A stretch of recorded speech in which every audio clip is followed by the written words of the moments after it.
Fairness. Fairness. That's the topic that we're examining all this week. Fairness is what we show, not what we demand, as I mentioned yesterday. Fairness is an action we demonstrate toward others. This can be seen in God's law that was passed down through his servant Moses. We're going to examine what God says about fairness in just a moment. You're watching Transforming the World, and my name is Pastor Greg.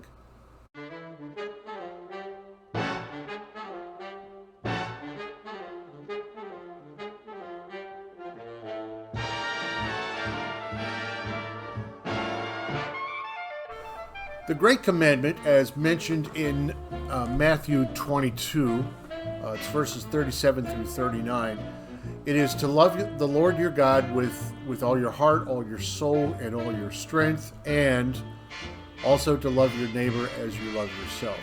The second half of that commandment comes from Leviticus 19, actually, to love your neighbor as yourself.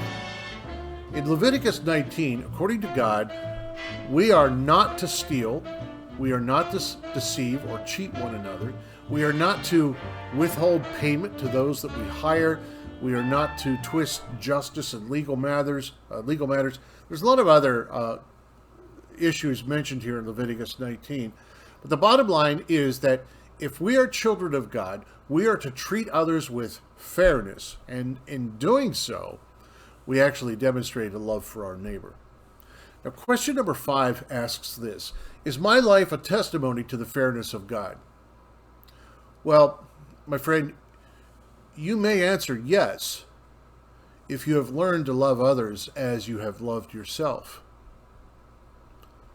But see, if we harbor hatred in our hearts, or if we feel that the world owes us, or if we demand preferential treatment, or if we want to put ourselves ahead of everyone else, then our life is not a testimony of God's fairness. Fairness is not found in the heart of selfishness. It cannot be. Because when we demand our own way, when we demand our own way in the world, or when we demand our own way in the church, we are not following the biblical understanding of fairness.